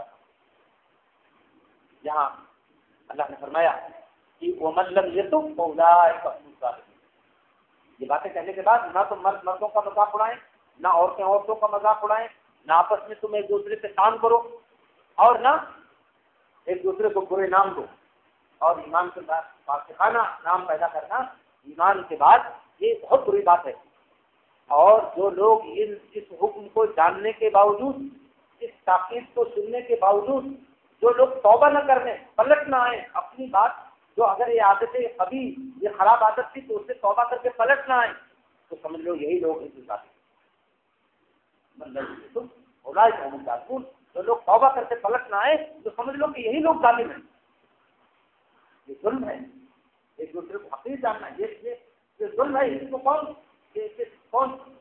کس ذات کی طرف سے ڈکٹیشن ہے؟ یہ آتا ہے اللہ شریف کی طرف سے ڈکٹیشن ہے. یہ جو ایسا کرے وہ ظالم ہے، جو برے برے نام پیدا کرے کسی کو وہ ظالم ہے، جو ایک دوسرے کو حقیر سمجھے، ایک دوسرے کا مذاق اڑائے وہ ظالم ہے. بس ہاں یہ ظلم سے بچ سکتے ہو تو تم توبہ. آگے فرمایا اللہ یہ ہے وہ بیماریاں جن کو معاشرے میں پھیل جائیں تو اس معاشرے کو تباہ و برباد کرنے کے لیے، تہوبادہ کرنے کے لیے کافی. ایک بہت بڑے تنظیم کے ذمہ دار نے ایک بار کہا کہ کسی بھی تنظیم میں آپ شامل ہیں، اگر آپ اس تنظیم کو برباد کرنا چاہتے ہیں تو بس آپ کی اتنی بات کافی ہے کہ یہ ایک دوسرے کے بارے میں ادھر ادھر باتیں کرتے رہیے، یہ ایسے ہیں، وہ ایسے ہیں، وہ ایسے ہیں، اور سب ایک دوسرے سے بدگمان ہو جائیں گے اور پوری جماعت یہ اس کا اثر پڑتا ہے. اور یہ امت ایک جماعت ہے، اصل جماعت یہ امت ہے. اس جماعت کو اللہ تعالیٰ نے برپا کیا ہے. یہ جماعت مرتب کر کے نبی اکرم صلی اللہ علیہ وسلم دنیا سے گئے. وہ کون سی جماعت؟ یہ امت کی جماعت. یہ امت کی جماعت کے لیے بنیادی طور پر دو ہی باتیں رکھی گئی، کتاب اللہ اور سنتی. اللہ کے نبی نے فرمایا اللہ کی کتاب اور اللہ کی کتاب پہ کیسے چلا جائے اس کے لیے میرا طریقہ اللہ کی کتاب اور اللہ کے نبی کی سنت. یہ ہے وہ چیز جو امت کا اصل سرمایہ ہے. اس میں سے کسی سے بھی تعلق کمزور ہو جائے تو سمجھ لیجیے کہ امت کا اپنے پاؤں پہ کھڑا رہنا ممکن نہیں ہے. یہ باتیں آپ پچھلے 25-30 سال کے اندر دنیا میں واقعات ہوئے ہیں. آپ دیکھیں کیا ہو رہا ہے. قرآن مجید سے مسلمان کیسے ڈیٹیچ ہو، کیسے اس کا تعلق کمزور ہو، کیسے شک و شبہ میں مسلمان قرآن مجید کے تعلق سے پڑ جائے، اس کے لیے دلیل کیا ہے؟ پہلی بات ہے مسلمان نوجوان پڑھا لکھا نوجوان، اس نے کہا کہ آپ خود سوچیے کہ 1.5 سال پہلے دنیا کے کیا حالات تھے. انسان بالکل سائنٹیفک ترقی سے بالکل محروم تھا. اس زمانے میں مورل ایجوکیشن کے لیے اللہ نے قرآن نازل کیا. اب ظاہر ہے آج کے ترقی یافتہ زمانے میں کیسے وہی کتاب چل پائے؟ کیا اس میں کوئی تبدیلی کی ضرورت نہیں ہوتی؟ یہ اگر ایک مسلمان ماں باپ کا بیٹا کہہ رہا ہے تو ہمیں سمجھنا چاہیے کہ امت کے یہ امت جس کے آپ نے فرمایا تھا ایک جسد ایک جسم کی مانند دیوار کی طرح، ان میں کہاں پانی مرا ہے. یہ جو حرکت کی گئی، یہ الفرقان نام سے ایک قرآن باقاعدہ آپ کبھی شوق ہو تو میں آپ کو دکھا سکتا ہوں اس کی بہت سی عبارتیں جو وہ ہے. عربی زبان میں الفرقان نام کا یہ دوسرا قرآن باقاعدہ نیٹ میں ڈالا گیا. یہ کس لیے خدمت انجام دی جا رہی ہے؟ کیوں اتنی محنت کی جا رہی ہے الفرقان ایک الٹرنیٹ قرآن دینے کے لیے؟ کون لوگ کر رہے ہیں؟ مسلمانوں کے اندر جو یہ ایمان ہے کہ ذالک الکتاب لا ریب فیہ، ایک ایسی کتاب ہے جس میں رتی برابر شک و شبہ کی گنجائش نہیں ہے.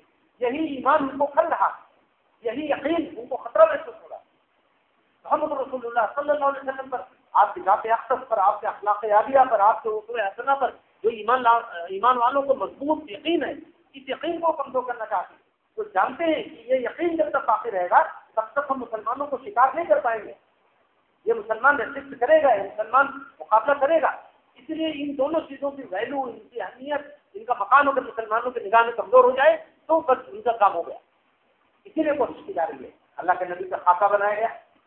اللہ کے نبی صلی اللہ علیہ وسلم کے بارے میں کیا مغرب ہو کیا مشرق، ہر جگہ تسلیت کی گئی، ہر جگہ جو خدا اللہ اپنی کتابیں اور مضامین لکھے گئے. ہمارے ملک کے اندر ایک بہت ہی نابینا کتاب لکھی گئی، 100 سال کے ہونے کو آ رہے ہیں.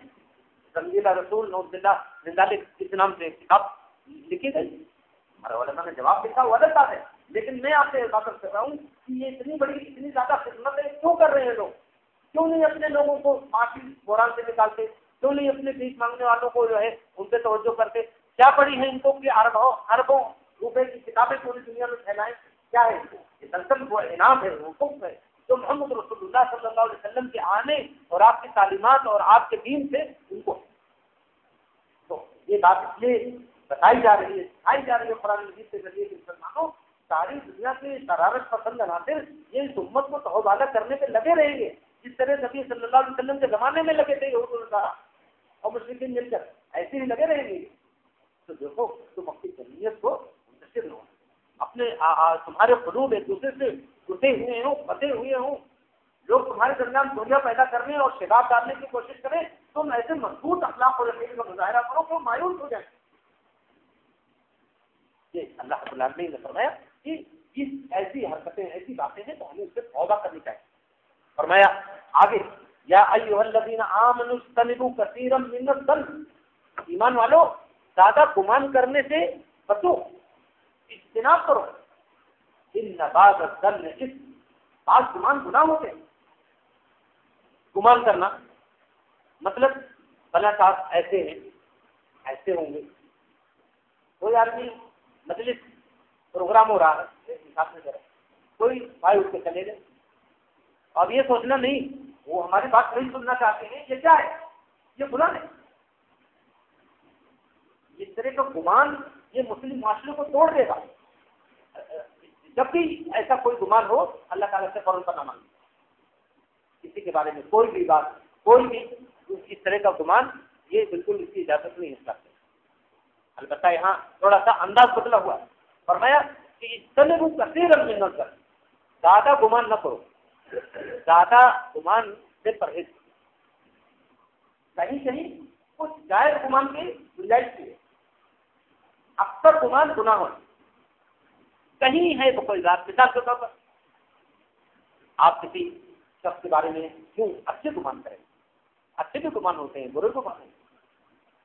اچھے گمان میں آپ کسی بھائی کے بارے میں کہیں کہ بھائی یہ بہت مستقل ہیں، یہ مطالعہ کرتے ہیں، یہ ذکر کرتے ہیں، یہ ایک گمان. اس کی بری اجازت ہے، بہت اچھی بات ہے. اور پھر کچھ گمان اس انداز کے ہیں کہ اس کے لیے تھوڑا گنجائش موجود ہے، اس کا اس کی اپنی اہمیت ہے. مثال کے طور پر آپ اسلامی ملک سے آتی، سرحد کے اوپر دشمن ہے، وہی مسلمان بار بار دشمنوں کی صف میں نظر آتا رہے تو اس سے پہلے کہ اس کی کوئی غلط حرکت کو کرے اور غلط چیزوں کا شکار ہو کر کے پورے اسلامی ملک اور اسلامی امت کو نقصان پہنچانے میں دشمنوں کے ساتھ ساتھ بات کرے، اس سے پہلے جستجو کر کے اس سے نگاہ رکھ کر کے اس کے خطرے کو روکا جائے. اس کی پوری گنجائش. البتہ جیسا میں نے عرض کیا کہ منفی انداز کی سوچ جو ہوتی ہے، نگیٹو سوچ جو ہوتی ہے کہ بھائی وہ کلا میرے بارے میں ایسے سوچ رہے ہوں گے. اب کوئی آدمی فطری طور پر کوئی آدمی بیٹھا ہے، بات ٹھیک ہو رہی ہے، وہ ہنس پڑا. اب میں سوچنے لگوں بھائی میں بول رہا تھا یہ غلطی ہو گئی تھی اس لیے ہنس رہے، یہ سب سے سختی سے روکا گیا، اور میں زیادہ گمان مت کرو، اس طرح کو کنسیڈر نہیں ہے، کل سے گمان سے پرہیز کرو، اس لیے ان نبات کرنے یہ کیونکہ بات گمان گنا آپ سے نظر کر دوں کہ یہ ایک بہت بڑی بیماری ہے جس سے مسلمان افراد بھی، محلے اور علاقے کے افراد بھی، یہاں تک کہ دینی تنظیموں اور جماعتوں میں بھی ایک دوسرے کے حق بھی ہو جاتی ہے، ایک دوسرے کے بارے میں گمان کی کمزوری اور پورے مسلم معاشرے کو نقصان ہوتا ہے، اجتماعیتوں کو نقصان پہنچاتا ہے، اداروں کو نقصان پہنچاتا ہے۔ تو اللہ نے بچنے کا حکم دیا ہے کہ زیادہ گمان نہ کرو۔ فرمایا وَلَا تَجَسَّسُوا، ایک دوسرے کی توہ میں نہ پڑو، تجسس نہ کرو ایک دوسرے کے بارے میں، ایک دوسرے کے تجسس میں پڑ جانا، یہ فلاں کے ہنسی ہو جاتے ہیں اس توہ میں پڑ جانا، فلاں کام سے ان کے کیوں اچھے تعلقات ہیں توہ میں پڑ جانا، یہ سب اسلامی معاشرے اور اخوت کے رشتے کو توڑنا۔ اور جب کسی چیز پر اللہ تعالیٰ خود اشارہ کر رہے ہیں، فرمایا کہ وَلَا تَجَسَّسُوا، تجسس نہ کرو، تو میں مت کرو۔ آپ اگر تفصیل میں جائیں گے تو اسلامی حکومت تک کو مانا گیا ہے اسلام کے اندر، اسلامی حکومت بھی آدمی کے ایک ایک انڈیویجول جو اس کے ایکشن تھے ایک ایک انفرادی عمل پر نہیں تو کر سکتی۔ اور پھر واقعہ ہے حضرت عمر رضی اللہ عنہ خلیفہ تھے، رات کے ٹائم میں گشت کر رہے تھے، ایک گھر سے کچھ گانے وانے کی آواز آئی، کچھ مستی کے انداز میں گانے کی آواز آئی، آپ فوراً سنتے رہے، زیادہ سمجھ میں نہیں آیا کیا بات ہے، تو پیچھے سے جا کر کے اس گھر میں داخل ہو اور دیکھ کر کے دور بولے، دیکھا وہاں شراب رکھی ہوئی، وہ مسلمان آتی جو ہے کچھ شیطان نے اور خلا دیا، سامنے گناہ کر گیا، لیکن شراب رکھی ہوئی تھی اور وہ ایک عورت وہاں تھی۔ حضرت عمر رضی اللہ عنہ کے زبان سے نکلا، اللہ کے دشمن جو سمجھتا ہے تو اللہ کے حدوں کو توڑتا رہے گا اور تجھے کوئی دیکھ نہیں سکے گا۔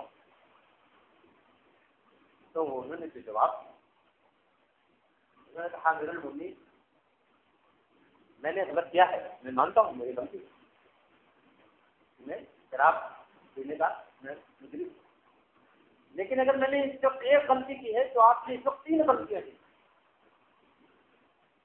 اللہ تعالیٰ نے فرمایا ایک دوسرے سے تو میں نہ پڑھو، آپ بالکل تو لگاتے ہوئے آپ میرے گھر میں آ گئے۔ اللہ کے نبی نے فرمایا گھر میں کسی کے سامنے سے آیا کرو، آپ میرے گھر میں پیچھے سے آئے، اور گھر میں کسی کے داخل ہونے سے پہلے اجازت لے لو، اور آپ بغیر اجازت میرے گھر میں۔ تو میں نے ایک غلطی کی ہے، آپ نے 3 غلطیاں۔ حضرت عمر رضی اللہ عنہ فوراً اپنی غلطی تسلیم کر دی۔ پھر اس آدمی نے کہا کہ آپ میرے لیے دعا بھی کرنا ہے اور میں توبہ کرتا ہوں، آئندہ کبھی سے ایسا۔ تو یہ اسلام نے اتنا اپنے معاشرے کو اتنا پاکیزہ، اتنا ٹرانسپیرنٹ رکھا ہے تو اس میں ہر کوئی ایک آئینے کی طرح سے دیکھا جاتا ہے۔ اور میں بولا تجسسوا، ایک دوسرے کو تو ارے آپ دیکھیں تو اگر اتنی یہ جو بتائی چھوٹی چھوٹی باتیں ہیں اگر ہم اختیار کر لیں تو ہمارا معاشرہ واقعی لوگ اس معاشرے کو دیکھ کر مسلمان ہو جائیں گے، اس معاشرے کو دیکھ کر لوگ مسلمان۔ فرمایا ولا تجسسوا، ایک دوسرے کو تو میں نہ پڑھو، ولا یغتب بعضکم بعضا، بہت ہی نازک بات، انتہائی اہم بات انسانی مزاج کی، کہا ایک دوسرے کی غیبت نہ کرو، ایک دوسرے کی غیبت نہ کرو۔ فرمایا ایحب احدکم، کیا تم میں سے کوئی اس کو پسند کرے گا ان یاکل لحم اخیہ میتا، کہ اپنے مرے ہوئے بھائی کا گوشت کھائے؟ اتنی سخت تعبیر، اتنی انسانی طبیعت کو کتنا بالکل ایک دم آدمی ایک دم شان ہو جائے، اگر ذرا بھی شرافت نفس انسان کھائے باقی ہے تو آدمی ایک دم بالکل بےچین ہو سکتا ہے۔ اللہ کا کہنا ہے ایحب احدکم ان یاکل لحم اخیہ میتا، کیا تم میں سے کوئی پسند کر رہا ہے اس بات کو کہ اپنے مرے ہوئے بھائی کا گوشت کھائے؟ فخر تمہیں دیکھو تمہیں اس سے گھن آتی، اس سے گھن آتی ہے کہ اپنے مرے ہوئے بھائی کا گوشت کھاؤ، اس سے گھن آتی ہے تمہیں؟ بالکل ایک دم نیچرل بات، کوئی کیا ذرا بھی انسانیت اگر کہیں باقی ہے تو انسان یہ نہیں کہہ سکتا کہ مجھے اپنے مرے ہوئے بھائی کا گوشت کھانا پڑے. یہ تعبیر ہے مرے ہوئے بھائی کا مطلب کہ جو بھائی آپ کا آپ کے درمیان نہیں ہے. تو کسی کو کہتے ہیں کسی کی عدم موجودگی میں اس کے بارے میں ایسی بات کہنا جو اسے پسند نہ ہو, اس انداز سے بات کہنا جو اسے جس کو پسند نہ کرتا ہوں. اللہ کے نبی صلی اللہ علیہ وسلم نے صحابہ نے پوچھا یا رسول اللہ کہ جیسے کسی کی عدم موجودگی میں کوئی ایسی بات کہی جائے جو بات صحیح ہو, اس کے اندر وہ خرابی ہو, تو آپ نے فرمایا یہی تو غیبت ہے. اگر تم اس کے بارے میں ایسی بات کہو جو اس کے اندر نہیں ہے تب تو یہ بہتان ہے. یہ بہتان ہے.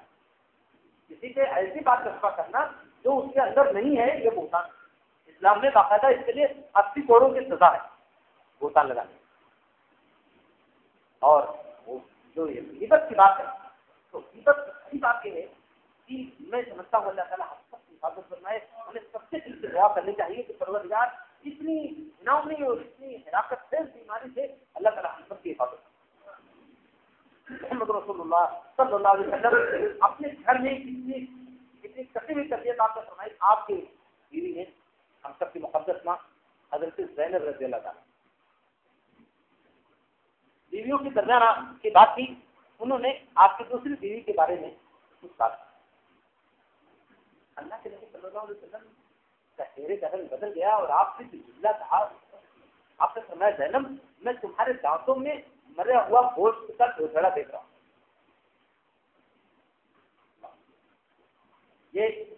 یہ ہے وہ اخلاقی تربیت جو نبی صلی اللہ علیہ وسلم کو دیکھی. راستے میں آپ چل رہے تھے, چند صحابہ بھی چل رہے تھے. جو صحابی پیچھے چل رہے تھے وہ لوگ آپس میں ایک دوسرے بھائی کے بارے میں کچھ باتیں کہہ رہے تھے. وہ ایسے ہیں, وہ ایسے ہیں, اس کے اندر یہ ہے, تھوڑی دور جا رہے تھے. اللہ کے نبی صلی اللہ علیہ وسلم نے دیکھا ایک گدھا مرا ہوا پڑا. آپ نے اپنی سواری روکی, اتر گئے اور لوگوں سے کہا تم بیٹے ٹھہر جاؤ. تو لوگ رکے. آپ نے فرمایا جاؤ اس کا گوشت کھاؤ.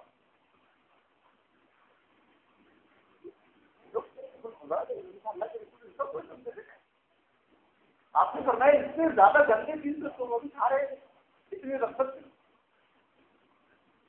اپنے بھائی مرے ہوئے بھائی کا گوشت تو ابھی تو کھا رہے ہیں. اس سے کلیئر کر رہا ہوں کہ محمد رسول اللہ صلی اللہ علیہ وسلم ہمیں کتنا پاکیزہ دیکھنا چاہتے ہیں اس معاشرے کو, کہ اپنی امت کو کتنا اعلیٰ اخلاقی قدروں پر حاضر دیکھنا چاہتے ہیں. اللہ کے نبی حضرت صلی اللہ علیہ وسلم یہ جو بات کہی کہ اگر اس کے اندر وہ بات نہیں ہے تم کہہ رہے ہو تو یہ بہتان ہے. اور بہتان وہ بھی بہت سخت چیز ہے.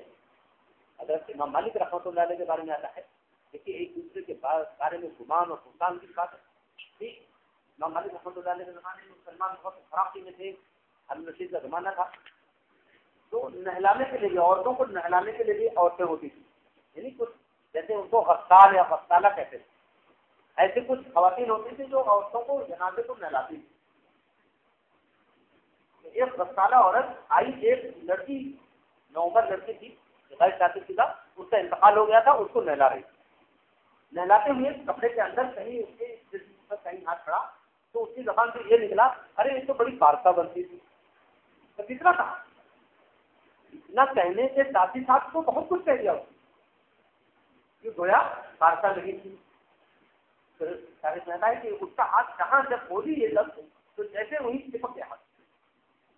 اب وہ لفظ کوشش کر رہی ہے ہاتھ اس میت سے ہٹانے کی تو ہاتھ نہیں ہٹا. چند لوگ مرد بلائے گئے, اب زور لگا کے ہاتھ کھینچنے کی کوشش کی, وہ میت سے ہاتھ نہیں چھوٹ پایا.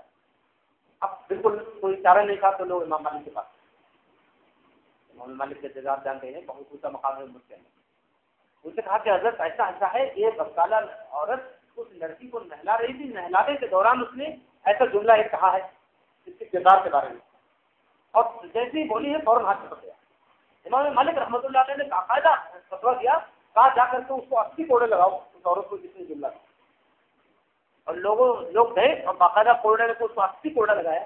80واں کوڑا پڑا, جیسے ہی پڑا اس کا ہاتھ.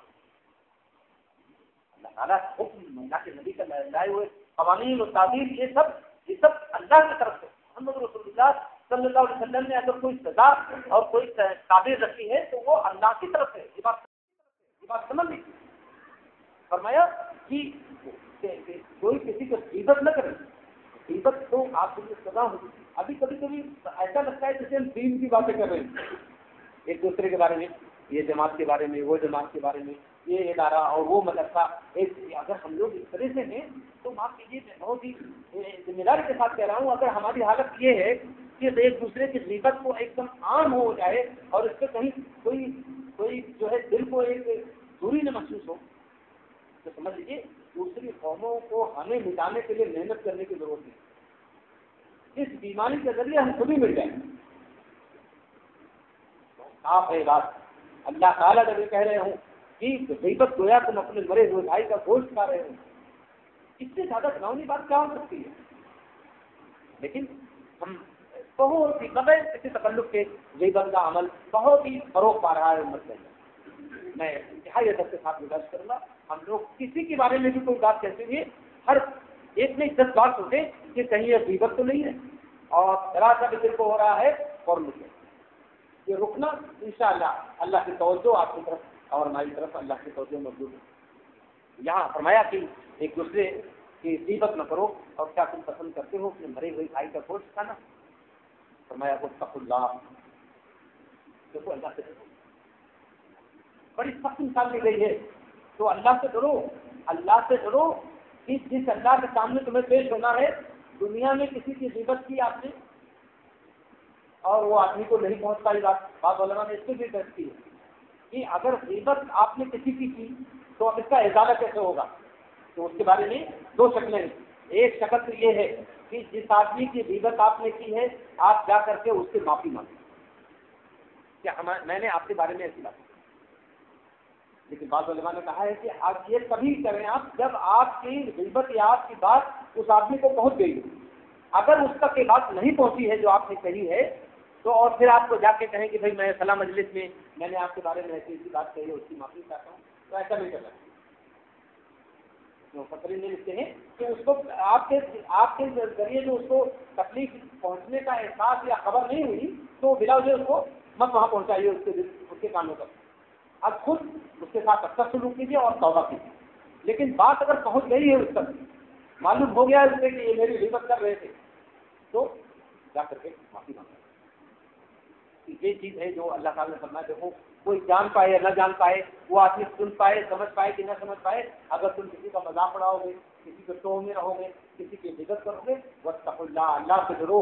وہ آدمی جان پائے یا نہ جان پائے, اس کو خبر ہو یا نہ ہو, اس کو خبر ہے جو سب کچھ ہے. واتقوا اللہ, اللہ سے ڈرو. ان اللہ تواب رحیم. اب اشارہ بھی ہو رہا ہے اللہ تعالیٰ بہت زیادہ توبہ کو قبول کرنے والے ہیں اور بہت زیادہ رحم فرمانے ہیں. اشارہ ہو رہا ہے جو کچھ توبہ کرو. انسان ہو غلطی ہو گئی ہے تو فوراً توبہ کرو. فرمایا کہ اللہ تعالیٰ بہت زیادہ توبہ قبول کرنے والے ہیں, اور توبہ قبول کر لینا یہ خود ایک رحم کی بات ہے, یہ خود رحیم ہونے کی دلیل ہے. یہ اللہ رب العالمین کتنے رحم والے ہیں. لیکن ایک اشارہ دوسرا یہ ہے کہ اللہ تعالیٰ کی شان یہ ہے کہ جب کسی کو مغفرت کرتے ہیں, کسی کی توبہ قبول کر لیتے ہیں, تو اسی توبہ قبول کرنے کے بس نہیں کرتے, اس سے اپنے انعامات کی بارش بھی کرتے ہیں. رحیم ہے. اس کے بعد وہ آیت آ رہی ہے جو پوری انسانیت کو خطاب کرتی ہے. یہ آیت تو میں اس وقت پڑھنے جا رہا ہوں. اگر آپ دیکھیں تو یہ بات ہم میں سے ایک مسلمان کی ذمہ داری ہے کہ کم سے کم ہم اپنے ایک جاننے والے غیر مسلم بھائی کو اس آیت کا ترجمہ ضرور سنائیں. اور میں آپ کو اشارہ کر دوں, میرے جاننے والے بہت سارے لوگ ایسے ہیں جو نہ مسلم اللہ نے جن کو ایمان کی توفیق تھی, ان کے ایمان لانے میں یہ آیت بہت اہم کردار رکھی. یہ آیت میں آپ کے سامنے پڑھ رہا ہوں, وہ آیت میں دوبارہ سے پڑھ دیتا ہوں. اللہ نے فرمایا یا ایھا الناس, اے انسانوں. تمام انسانوں کو کہا جا رہا ہے, وہ ہندو ہوں, جین ہوں, بودھ ہوں, کوئی بھی ہو. اے انسانوں, انا خلقناکم, ہم نے تم کو پیدا کیا, من ذکر و انثی, ایک مرد اور ایک عورت سے ہم نے تم کو پیدا کیا. اشارہ ہو رہا ہے تم اپنے آپ میں پیدا ہو گئے ہو. اشارہ ہو رہا ہے تم بندر سے چھپکلی سے بندر اور بندر سے انسان والے سسٹم میں نہیں پیدا ہو. ہم نے تم کو ایک مرد اور ایک عورت سے پیدا کیا ہے. پورا بالکل جو فاسد نظریات ہیں انسان کی تخلیق کے بارے میں سب کی جڑ کاٹی جا رہی ہے. آج ہمارے یہاں اچھی تقریب بات ہے آپ سے بات کر رہا ہوں کہ ہمارا معاملہ یہ ہے کہ ہم ہمارے بچے پڑھ رہے ہیں وہ نظریہ, وہ گمراہ کو نقیدہ پڑھ رہے ہیں, کہ انسان اس گلی سے بندر اور بندر سے ڈیولپ کر کے انسان بن گیا ہے. طالب کے زمانے میں میں نے خبر پڑھی تو آج تک اس کا اثر ہے ذہن پر کہ 4000 اٹیلینس لوگوں نے بالکل مادر دار ننگے ہو کر کے مردوں عورتوں نے جلوس نکالا.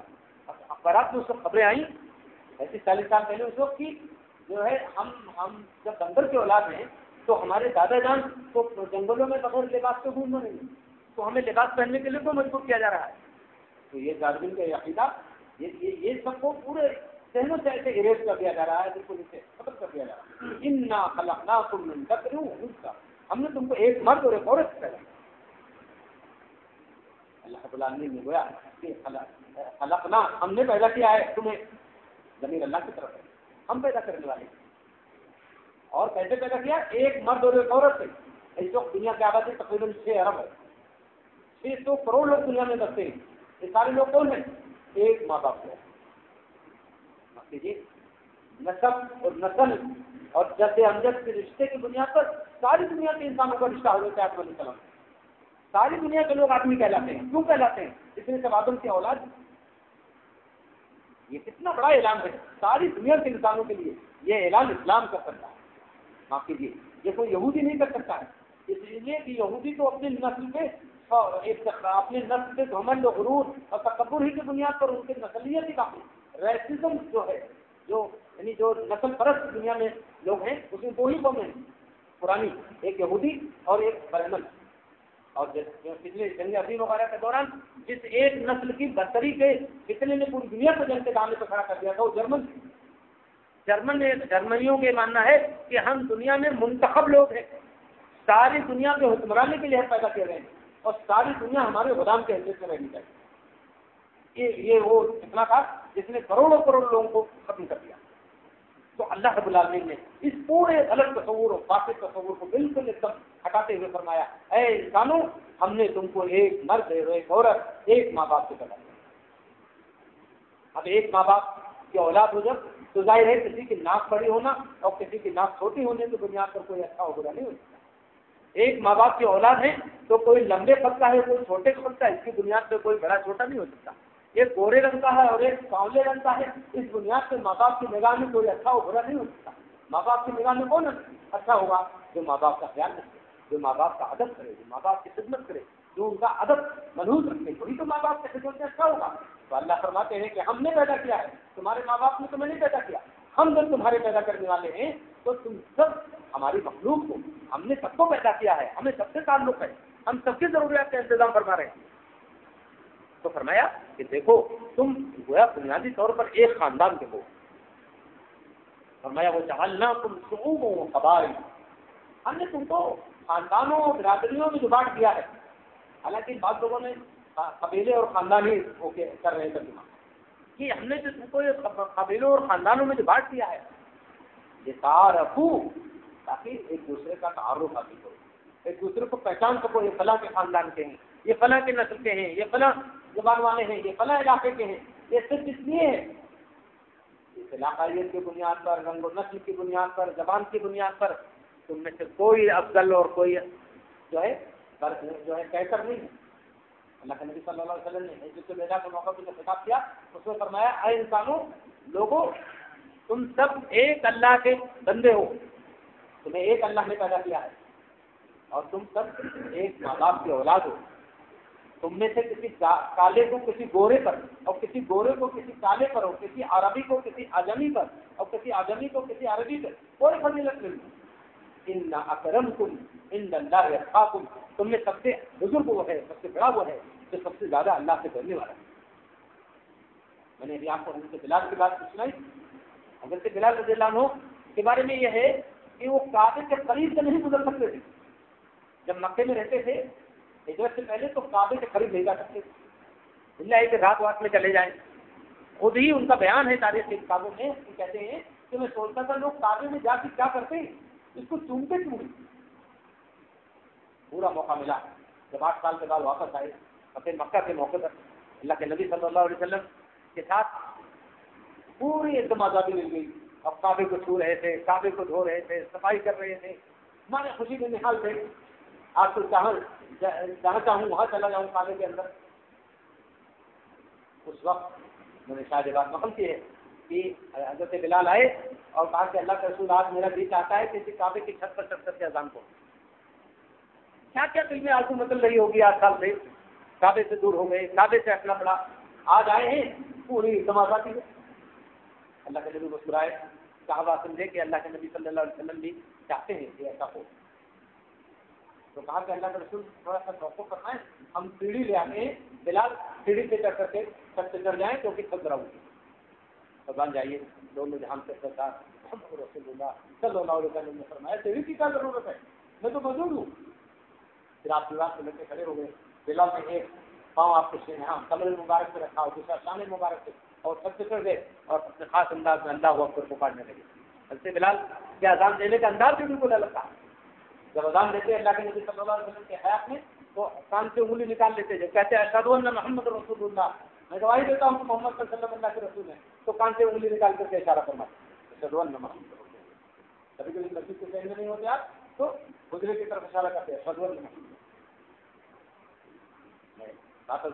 یہ ہے وہ کہ اللہ کے نبی صلی اللہ علیہ وسلم نے یہ جو مقامات اور دوریاں اور زبان اور حکومتیں ان بنیادوں پر جو انسان نے تقریر کی بالکل ختم کر دیا۔ ایک چیز باقی رکھی، ان اکرمکم عند اللہ اتقاکم، تم میں سب سے زیادہ بزرگ اور بڑا وہ ہے جو سب سے زیادہ اللہ سے ڈرنے والا ہے، اللہ سے ڈرنے والا ہے وہ۔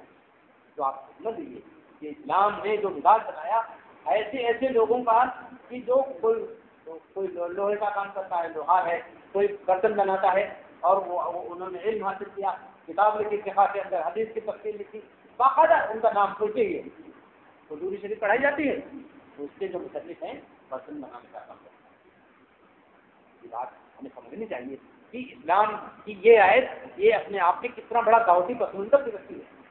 کسی بھی قوم میں آپ بات کرتے ہیں، ایک یہاں ہمارے ملک کے اندر بھی چند دنوں پہلے اس آدمی کا انتقال ہوا، شیری لال خاطی نام تھا اس کا، وہ آتے رہتے تھے، بوڑھے آدمی تھے، اسلامی جلسوں انسوں میں بھی آتے تھے، نہرو کے زمانے میں سیکریٹری تھے، وہ کہنے لگے کہ میرے گاؤں میں ایک ہمارے اپنے برادری کا یعنی ہرجن برادری کا ایک آدمی مسلمان ہو گیا، ایمان لایا، تو کہیں جمعہ کے دن مسلمان اس کو لے کر کے مسجد میں نماز پڑھا، تو چونکہ ایمان لایا تھا، حوصلہ افزائی کرنی تھی اور محبت کا اظہار کرنا تھا، سارے مسلمان بہت خوش تھے، تو لے گئے امام صاحب کے پیچھے محسن اور ان کے بغل میں ایسے ہی فریق رکھے۔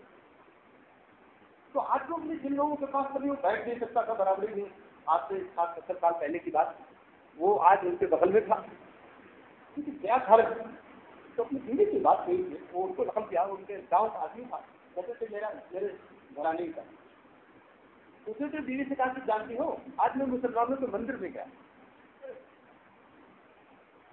تو چودھری صاحب جو نہیں گاؤں ہے ان کے بغل میں کھڑا تھا، 33 لاکھ ان کو کہتے رو پڑتے، انہوں نے کہا کہ میں ان کو بغل میں کھڑا تھا، اور امام صاحب جو مسلمانوں کی تصویر رہنما ہے ان کے پیچھے سے ان سے کھڑا تھا، اور بڑے بڑے لوگ گاؤں کے پہلے پیچھے کھڑے، یہ ہے وہ بات، یہ ہے وہ بات کہ تقوی کے اور اللہ سے قربت والی جو بات ہے یہی انسان کو متفق ہے۔ آج بھی مسلمانوں کی نماز سے ایک کے لوگ مسلمان ہو جاتے ہیں، پچھلے کئی برسوں سے سعودی عرب کے اندر رمضان کے مہینے میں ایک سوم کا ایک نظام چلاتے ہیں، افطار کا نظام چلا رہے ہیں، وہاں لوگ کچھ عربی نہیں کر رہے ہیں، اس کو باہر کے لوگوں نے جا کے اس کو وہاں رواج دیا، اور اس کا اثر یہ ہے کہ ایک رمضان میں 5-5 لاکھ 6,000 لوگ مسلمان ہو جاتے ہیں، رمضان گزرتے عبادت کر رہا ہوں، اللہ تعالیٰ نے یہ اسلام کا پورا موقف کھول کے رکھ دیا، یہاں ذات کی بنیاد پر کوئی تفریق نہیں ہوتی، رنگ کی بنیاد پر کوئی تفریق نہیں ہو سکتی ہے، زبان کی بنیاد پر بھی کوئی تفریق نہیں ہو سکتی ہے، عین ممکن ہے کہ ایک آدمی فقیہ و بلیغ عربی میں تقریر کرے اور تقوی اور اللہ کے احسان اور نبی کے سے تعلق و محبت میں ایک کالا سلوٹا ہے تمل یا ملیالی اس سے کہیں آتا ہے۔ اور میں آپ کو اپنی بات سے چھوٹوں میں کافی ایسا ہوا، قریب 12-13 سال پہلے میں ایک بار مدراس میں گیا، مجھے لوگوں نے کہا کہ آپ اردو میں کریں، ایک بڑے عالم تھے، مجھ سے کچھ بڑے تھے عمر میں، مولانا عبدالروف باقری، میں سوچتا ہوں آدمی کہ وہ آدمی کتنا اس کے اندر زندگی رہی ہوگی، میں تقریب میں کوئی واقعہ تھا حدیث کا، وہ میں نے نقل کیا، عبدالروف باقری اس کا ترجمہ کر رہے تھے تمل میں، ترجمہ کرتے کرتے پیچھے سے خود سے رونے لگے، ان واقعہ وہ نقل کیا انہوں نے رونے لگے، بعد میں لوگ ان سے پوچھنے لگے، میں نے کچھ پوچھا نہیں، لیکن انہوں نے لوگ پوچھنے لگے کہ باقری صاحب آپ کو کیا ہو گیا تھا، تو جیسے اتنا مجھے آخر وقت آتا ہے انہوں نے یہ نہیں سوچا کیا کہ میں اس واقعے سے تعلق کے چل کے میری طبیعت کے لیے میں اس سے ادا کر سکا ہوں کہ اللہ تعالیٰ کے نزدیک تقوی کی اصل قیمت ہے، اللہ کے نزدیک تقوی کا اصل وزن. اسی لیے اللہ کے نبی صلی اللہ علیہ وسلم حدیث میں آتا ہے کہ آپ کسی کو وصیت کرتے سفر میں جا رہا ہے کسی مہم میں بھیج رہے ہیں فرماتے اسی تم نے تقوی ہوا وہ تو اللہ کے تقوی سے تقوی میں جو آگے ہے وہی بڑا وہ کسی بھی طرح نہیں. میں آپ کر رہا ہوں یہ ہے اسلام کی تعلیم.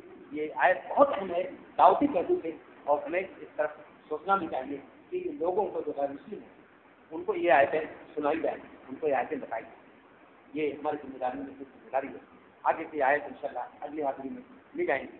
میں اللہ تعالیٰ سے دعا کرتا ہوں کہ اللہ تعالیٰ پروردگار تیرے کمزور بندے اے اللہ ہم سب کو اپنی کتاب کی سمجھ کی اور پروردگار ہمیں وہ توفیق دے کہ ہم تیری کتاب سے زیادہ سے زیادہ استفادہ کریں، زیادہ سے زیادہ اس میں ہم غور و فکر کریں اور ہمارے اندر اس کتاب کے نقش میں اس کتاب کے رنگ میں ڈھلنے کی ہمیں توفیق دے. اللهم صل على محمد وعلى آل محمد كما صليت على إبراهيم وعلى آل إبراهيم إنك حميد مجيد. اللهم بارك على محمد وعلى آل محمد كما باركت على إبراهيم وعلى آل إبراهيم. ربنا ظلمنا أنفسنا وإن لم تغفر لنا وترحمنا لنكونن من الخاسرين. ربنا لا تزغ قلوبنا بعد إذ هديتنا ربنا لا تزغ قلوبنا بعد إذ هديتنا وهب لنا من لدنك رحمة إنك أنت الوهاب. ربنا أفرغ علينا صبرا وثبت أقدامنا وانصرنا على القوم الكافرين. پروردگار ہمارے گناہوں کو معاف فرما دے. اے اللہ ہمارے خطاؤں سے درگزر فرما. اے اللہ ہم پہ رحم و محبت کی اور توجہ کی نگاہ ڈال دے. پروردگار ہمیں ایمان پر استقامت عطا فرما. اے اللہ ساری دنیا میں جو گمراہی اور بغاوت کا سیلاب ہے اے اللہ اس میں ہمیں دین پہ کھڑے رہنے کی توفیق دے. اے اللہ ہماری نئی نسلوں پر جو الغار ہے فکری اور تحریری اے اللہ ان کی حفاظت فرما دے. اے اللہ ساری دنیا میں جہاں جہاں بھی حق و باطل کی کشمکش ہے اے اللہ اپنے دین پہ چلنے والوں کی مدد فرما. اے اللہ وہ لوگ جو ظالم ہیں اے اللہ ان کے دلوں میں اپنے دین کی قدر اور اپنے دین کی سمجھ عطا فرما دے. پروردگار اور جو ظلم پر اقرار کر رہے ہیں اے اللہ ان کے ظلم اور ان کے فتنے سے ہم سب کی حفاظت فرما دے. اے اللہ پوری دنیا میں جو تبدیلیوں کا رو ہے اے اللہ اس کو اپنے دین کی طرف موڑ دے. اے اللہ لوگوں کو اپنے دین پر مضبوطی سے قائم رکھنے کی توفیق اور حوصلہ عطا کرنا. پروردگار ہم تیرے کمزور کرتے ہیں اے اللہ شیطان سے مکر و فریب میں آ جاتے ہیں. اے اللہ ہمارے شیطان سے مکر و فریب اور اس کے شرارتوں سے ہماری حفاظت فرما دے. اے اللہ آخرت میں جب ہم حاضر ہوں اے اللہ حشر کے میدان میں تو پروردگار نبی اکثر صلی اللہ علیہ وسلم کی قربت نصیب فرما دے. اے اللہ آپ کی توجہ اور آپ کی معیت نصیب فرما دے. ربنا تقبل منا انك انت السميع العليم وتب علينا انك انت التواب الرحيم. صلى الله تعالى على خير خلقه محمد وعلى اله وصحبه اجمعين برحمتك يا